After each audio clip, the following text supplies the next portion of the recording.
atas berkat dan rahmat-Nya kita dapat berkumpul di tempat ini. Yang terhormat Bapak Eri selaku tokoh narasumber kami dalam wawancara dan saudara-saudaraku sekalian. Tanpa memperpanjang waktu, saya memberikan waktu dan kesempatan kepada saudara Rival untuk menyampaikan beberapa pertanyaan. Waktu dan kesempatan saya berikan kepada teman Rival. Baik, kesempatan telah diberikan kepada saya. Saya akan memberikan beberapa pertanyaan kepada Bapak selaku narasumber kami. Di sini kami akan bertanya sedikit mengenai kehutanan. Yang pertama, bagaimana perkembangan sumber daya kehutanan yang ada di TTU? Ya, sebenarnya ini saya sudah pensiun, tapi ini bertanya, tapi yang saya tahu saya akan bagikan bahwa kita di TTU ini ada 3 kawasan besar.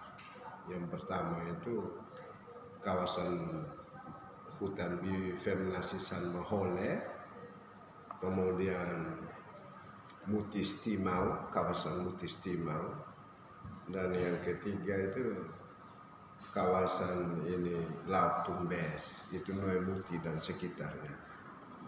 Jadi 3 kawasan itu sebenarnya menjadi ini untuk kita supaya iklim makronya dan iklim mikronya senantiasa terpelihara dengan baik, karena manusia pasti ada hubungan dengan iklim mikro dan makronya itu.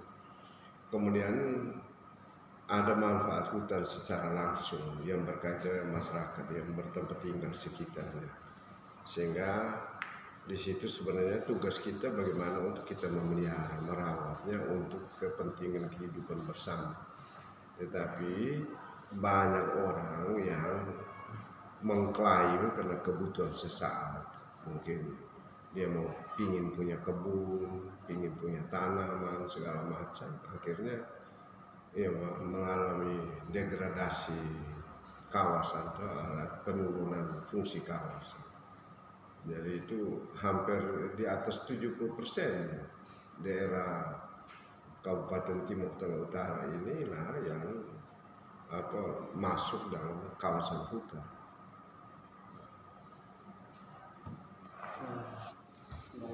Yang kedua, bagaimana cara pengelolaan dan pemanfaatan hutan di TTU ini sekarang? Dari itu semua itu, jadi tugas dinas itu sebenarnya ini fungsi kontrol, tapi yang memanfaatkan itu adalah masyarakat dari seluruh kalangan. Kemudian ada program-program bagaimana pemberdayaan sumber daya masyarakat, sehingga ada kegiatan-kegiatan tertentu langsung fokus ke ini kawasan, baik kawasan ini Mutis Timau itu daerah Ebang dan sekitarnya, terus kawasan Laut Tumbes itu ada program-program termasuk yang ini pengembangan pariwisata di sana, itu pembuatan rumah pohon, pembuatan kolam dan segala macam kegiatan di situ.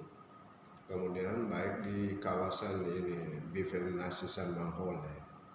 Tetapi itu semua harus bekerja sama dengan masyarakat sebagai stakeholder yang menggunakan baik secara langsung maupun tidak. Kemudian masyarakat harus diajak terlibat ke situ. Kemudian yang sudah terjadi itu kebanyakan masyarakat menjadi penonton. Kawasan hutan menjadi satu tempat yang angker supaya masyarakat itu tidak boleh masuk, padahal tidak, hutan untuk masyarakat. Kemudian sebenarnya ada berbagai kegiatan yang menunjang untuk meningkatkan ekonomi masyarakat, sehingga masyarakat ya dengan sendirinya turut serta di dalam pengawasan dan pengamanan hutan. Dan itu yang kita harapkan supaya hutan itu tetap lestari. yang kita manfaatkan, tapi manfaatkan secara bijaksana supaya hutan itu tetap memberikan manfaat lestari sepanjang tahun. Yang berikutnya, berapa banyak jenis tanaman yang langka masih ada di TTU Bapak? Kalau ciri khasnya itu kita di TTU ini hanya satu jenis tanaman langkanya itu yang tidak ada di tempat lain itu hanya cendana. Nah, kemudian ini yang harus baik dari pemerintah itu program pengembangan, kemudian masyarakatnya juga terlibat di dalam kegiatan-kegiatan itu, kemudian turut mengawasi. Jadi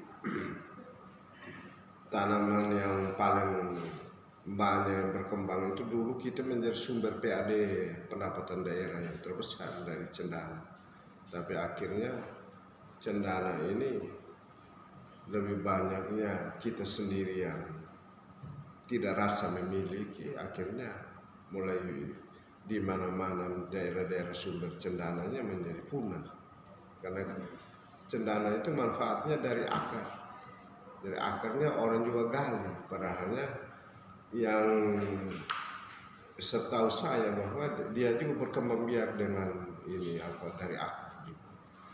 Kemudian dia tidak ada di kawasan hutan yang lebat, dia lebih banyak di pinggiran hutan, karena dia harus cendana itu harus minimal memperoleh sinar matahari itu pagi harinya itu lebih kurangnya 50%. Kalau di atas 50% lebih baik lagi. Sehingga kita lihat sendiri kalau cendana-cendana yang ada di bawah pohon itu kebiasaan kerdil dan lambat bertumbuh. Tapi kalau yang dia kena sinar matahari itu pertumbuhannya cepat. Kita punya ciri khas itu, ciri khasnya satu saja.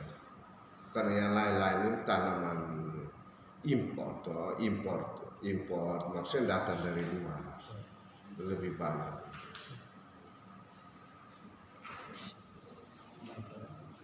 Yang berikutnya, berapa banyak hutan yang sekarang masih dilindungi di TTU ini Bapak? Itu 3 kawasan, 3 kawasan yang tadi di pertanyaan pembuka. Kawasan Bifernasi San Mahol itu mulai dari daerah Taikas itu tembus sampai daerah Biboki. Itu Bifernasi San Mahol. Kemudian ada kawasan Mutis Timau, itu daerah Gunung Mutis dan sekitarnya, itu Mutis Timau. Kemudian kawasan ketiga itu Laut Tumbes, itu yang ada di sekitar Noemuti dan sekitar sampai di kilo 9 itu kawasan produksi. Kemudian dari itu keberadaan hutan ini kan juga bagaimana keterlibatan masyarakat untuk melindungi, karena ketika kita omong tentang kawasan hutan banyak pikiran masyarakat bahwa itu tanah pemerintah, tanah negara, padahal itu untuk hidup bersamanya. Dan mudah-mudahan ini kan kebetulan wawancaranya anaknya sama Fides, jadi supaya pola pikir kita, mindset kita berubah sehingga kita menjadi pelaku-pelaku yang turut serta di dalam perlindungan hutan. Dari yang tidak ada kita buat supaya ada, yang tidak ada ya kita upayakan umpamanya dengan kegiatan reboisasi atau penghijauan. Yang ada yang kita pelihara, kita manfaatkan. Sebenarnya tidak susah itu, hanya kita masyarakat ini ketika diberitahukan tentang proses bagaimana surat-surat izin, bagaimana tata kelolanya itu disampaikan, itu mereka menganggap itu sebagai satu satu persoalan yang sangat berat bagi mereka. Padahal itu kan supaya pemanfaatnya secara tidak langsung terkendali dengan baik, begitu. Ya. ini kamu bikin saya sepertinya ya Pak masih aktif di kehutanan ini. Terakhir saya orang penyuluh, jadi biasanya suka memberi dia mau apa yang seperti ini. Ya. Yang berikutnya, sanksi apa saja yang diberikan kepada orang yang melanggar peraturan kehutanan, Pak? Itu ada regulasinya gitu. Ada sanksi-sanksi itu undang-undang nomor berapa itu saya sudah ini agak lupa itu yang menebas dengan ini, yang mencuri yang ini dengan sengaja itu hukumannya berat sekali. Tapi di samping itu juga saya bisa bilang kita tidak terlepas dari kemanusiaan. Kita tidak menghendaki bapak-bapak kita, saudara-saudara kita yang ada di kampung, daerah kawasan, jadi ini menjadi korban. Justru itu kita harus melakukan pendekatan persuasi. Artinya entah dia suka atau tidak suka, kita datang, kita dekati, kita omong tentang ini manfaatnya, gunanya hutan untuk masyarakat secara umum maupun kepada yang bersangkutan, sehingga di situ ada rasa kesadaran perlahan. Memang ada regulasi yang bilang ini denda 100 juta, hukumnya berat segala macam, tapi itu juga saya kira ya kita yang mengatur di dalam, kita manusia.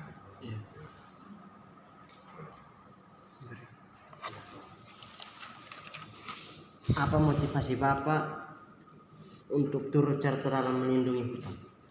Motivasi Bapak? Ya, saya dari ini itu pertama bahwa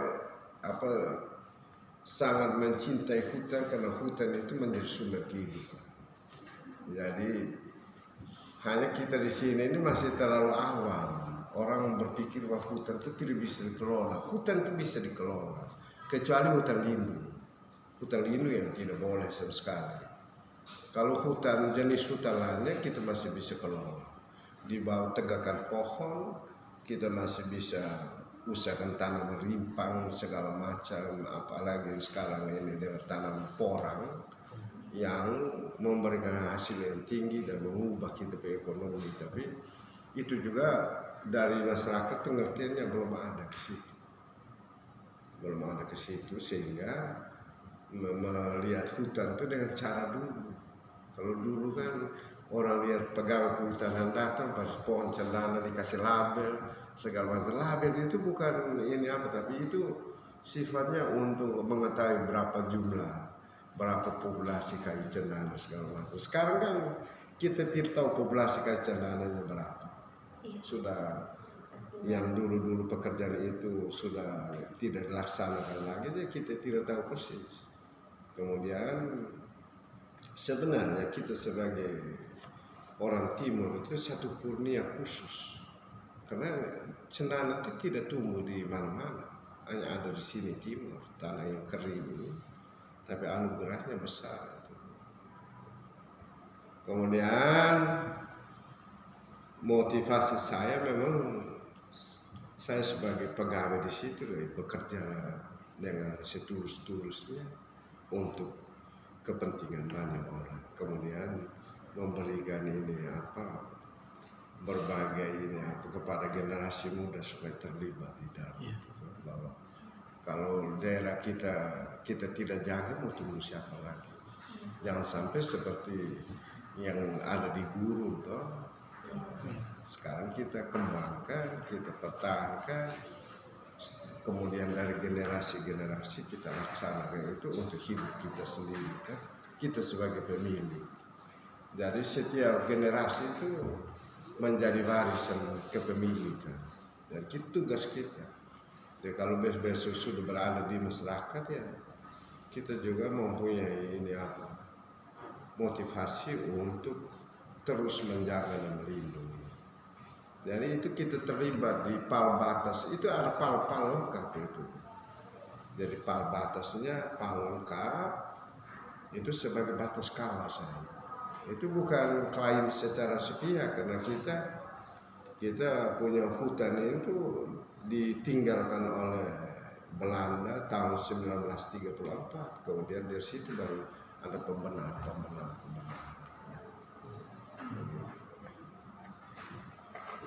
Terima kasih atas waktu yang diberikan Bapak. Sekarang pertanyaan kami sudah selesai, saya kembalikan. Kita seharusnya pergi ke hutan mau wawancara ya. Kita wawancara dan pensiun kan tidak beres itu nanti. Kalau saya kan lebih kepada pendidikan ini luar sekolah kepada masyarakat. Jadi itu kita walaupun ada regulasi segala macam, kita tetap ini harus memberikan pengertian. Apalah guna kalau dia masuk penjara karena dia tidak tahu. Kalau dia tahu baru dia masuk penjara baru benar lah begitu. Ya. Oke, baik Bapak, terima kasih atas Oke. kesempatan yang telah diberikan kepada kami berenam.